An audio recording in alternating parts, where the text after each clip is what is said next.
Assalamualaikum warahmatullahi wabarakatuh. Perkenalkan, nama saya Rian Alfarezi, dan pada kesempatan ini saya akan membahas sebuah jurnal ilmiah yang sangat menarik, berjudul The Role of Human Capital, Motivation and Job Stratification on Employee Performance, yang ditulis oleh Malau dan diterbitkan dalam June Fall 20.1 tahun 2024. Jurnal ini membahas bagaimana modal manusia atau human capital, motivasi, dan kepuasan kerja berkontribusi terhadap kinerja karyawan. Dalam dunia kerja modern, pemahaman terhadap faktor-faktor ini sangat penting karena kinerja individu sangat menentukan keberhasilan suatu perusahaan atau organisasi. Dalam review ini, yang akan membahas latar belakang tujuan metodologi, hasil penelitian, kelebihan dan kelemahan, serta kritik terhadap jurnal ini. Di akhir pembahasan, saya juga akan memberikan beberapa rekomendasi untuk penelitian selanjutnya. Oke, kita lanjut ke latar belakang dan tujuan penelitian. Penelitian ini dilatar belakangi oleh pentingnya peran sumber daya manusia dalam meningkatkan produktivitas, dan dalam dunia bisnis yang semakin kompetitif, perusahaan harus memiliki strategi yang sangat tepat untuk mengembangkan modal manusia, mengembangkan modal manusia, memotivasi karyawan, serta meningkatkan kepuasan kerja agar kinerja individu dan organisasi tetap optimal.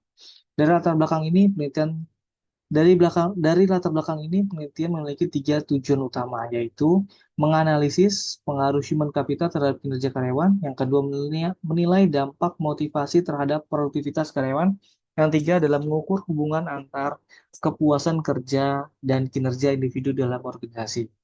Dengan memahami hubungan ketiga faktor ini, perusahaan dapat merancang kebijakan yang lebih efektif dalam mengelola SDM. Oke, kita lanjut ke metodologi penelitian. Jurnal ini menggunakan metodologi penelitian kuantitatif dengan teknik survei. Data dikumpulkan melalui kuesioner yang disebar kepada semua responden dari berbagai sektor industri. Variabel yang diteliti dalam jurnal ini adalah yang pertama, human capital diukur melalui tingkat pendidikan, pengalaman kerja, dan pelatihan. Yang kedua ada motivasi, terdiri dari motivasi intrinsik, penghargaan, dan pengakuan, dan motivasi ekstrinsik atau gaji dan tunjangan. Yang ketiga adalah kepuasan kerja, mencakup lingkungan kerja, hubungan dengan rekan karyawan, serta kebijakan perusahaan. Yang keempat adalah kinerja karyawan. Diukur berdasarkan produktivitas, efisiensi kerja, dan pencapaian target.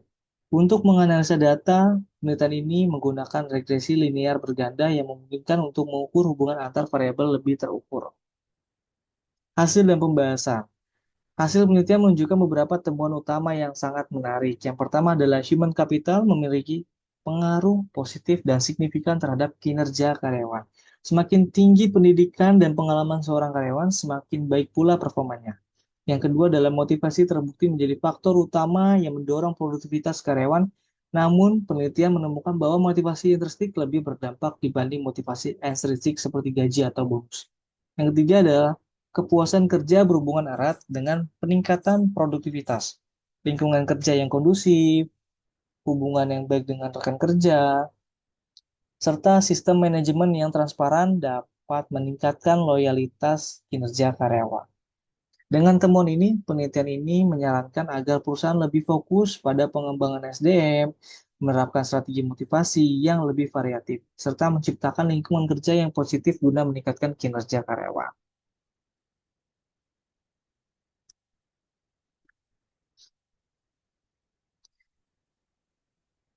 Oke, kita lanjut ke kelebihan dan kelemahan jurnal. Dari hasil review ini memiliki beberapa kelebihan, di antara adalah pertama, metode kuantitatif yang sistematis, sehingga data dapat diukur secara objektif. Analisis statistik yang kuat menggunakan regresi linear berganda untuk memahami hubungan antar variabel. Yang ketiga, topik yang relevan dan aplikatif, terutama bagi perusahaan yang ingin meningkatkan kinerja SDM. Namun, ada beberapa kelemahan yang perlu diperhatikan. Yang pertama, kurangnya penjelasan mengenai pemilihan sampel, tidak dijelaskan secara rinci. Apakah responden berasal dari berbagai sektor atau hanya dari satu industri tertentu. Yang kedua, tidak mempertimbangkan faktor eksternal, misalnya bagaimana kebijakan pemerintah, kondisi ekonomi, atau budaya organisasi mempengaruhi motivasi dan kepuasan kerja. Yang ketiga, tidak menggunakan metode kualitatif. Penelitian ini hanya menggunakan data kuantitatif dari kuesioner, sehingga kurang mampu menggali alasan psikologi atau sosial yang mempengaruhi kinerja karyawan.